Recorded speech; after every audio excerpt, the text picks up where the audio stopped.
All right, well, we'll do one more. Go ahead. Go ahead. Hi. Hi, President Trump. I just graduated high school 2 weeks ago. Great. Thank you.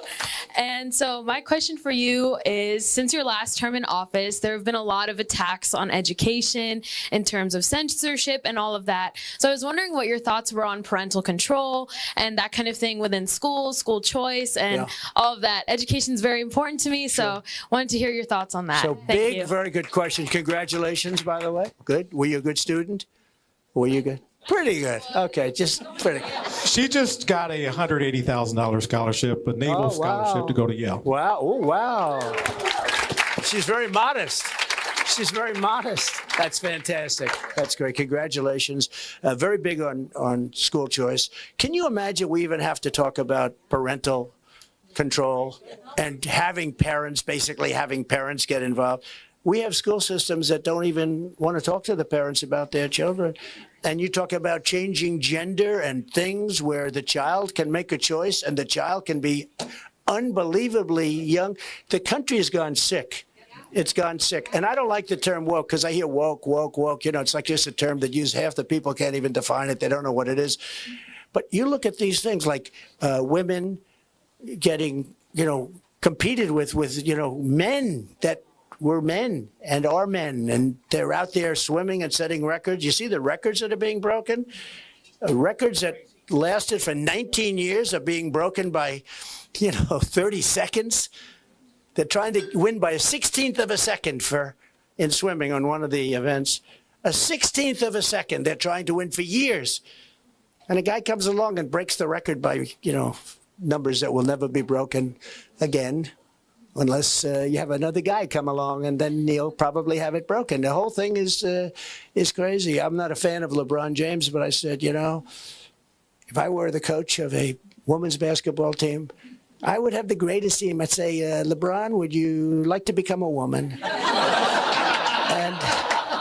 And I'd go to another 4 or 5 big guys, and I'll say, how about we will be undefeated for many, many years. There will never be anything like it. I'll go down as the greatest coach in history. They'll say I was the greatest ever. No, it's so crazy. And that's all woke. That's all, I guess they define that as woke, but that's all woke. We have to bring common sense back into the country. People say, oh, you're conservative. I said, yeah, I'm conservative. But more important is I'm a person with common sense. And so are the people in this room. And our country needs common sense back in leadership. We had great common sense for 4 years, and we produced the greatest economy ever. I rebuilt our military. I mean, the $85 billion was massive, but it was just a small portion of what we rebuilt. It was a massive amount, but a small portion. But when you look at what we did at the border, when you look at what we did in every single aspect, even right to try, where we had for 58 years they've been trying to get this, where we have very far-reaching drugs that were good, but they're not approved by the FDA, and somebody's terminally ill.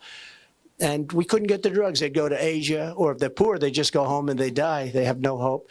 But they'd go to Europe. They go all over the world looking for something. And I signed a bill, very hard to get, actually very complicated, because the drug companies didn't want it. The labs didn't want it. The doctors didn't want it because, they thought they had liability. I signed a non-liability clause. I got it approved.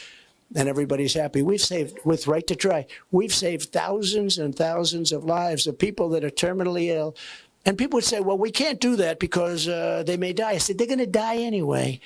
And yet they were in there for close to 60 years now trying to get that approved. And I got it approved through Congress. I got it approved. You had to go through Congress on that one. And we're saving lives, tremendous numbers of lives. I'm very proud of that one, Right to Try. It sounds easy. You'd think it would be easy to get it approved, actually, but it was very, very tough. Gone for many, many years. I took care of the vets better than anybody. We had a 92% approval rating, and now it's going way down, I understand. But we had a lot of bad people in the VA, and you weren't able to fire them because of civil service and various other reasons. And I got that taken care of, and we let go of 9,000 really bad people. And I also, people were waiting in line for literally months, and some people were becoming terminally ill because they couldn't get something taken care of early. And I said, you wait in line, and you have to wait in line for more than 24 hours. You go outside to a private doctor. We pay the bill, and you get yourself taken care of. We went up to and it actually saved money, as opposed to you'd think it would cost. It actually saved a lot of money. But when you think of it, we did things that nobody's ever done. With the VA, we had a 92% approval rating. Nobody has ever been, we were 36, I think 36 points higher than previous. So we're very proud of what we did for the vets and what we did for the military and what we did for the farmers. So I want to thank everybody for being here. And we have a nasty race ahead of us because, you know, we have the communists, the Marxists, the fascists after us. We have a lot of bad people after us. We have a lot of very bad people in this country. And we have, fortunately, we have mostly great people in this country. And really, the people in this room, right from the beginning, we struck a chord. I didn't even have to work too hard with that. I worked hard once I got into office to produce all the things I said. But we'll do that again, and we'll do it in spades. We're going to do a great job for the farmers, the manufacturers, but we're going to do a great job for your state. And I just want to thank you for your support. You've been incredible, and for your leadership. You people have been amazing. And thank you very much, Matt, everybody. Thank you very much. Thank you, everybody. We'll see you soon.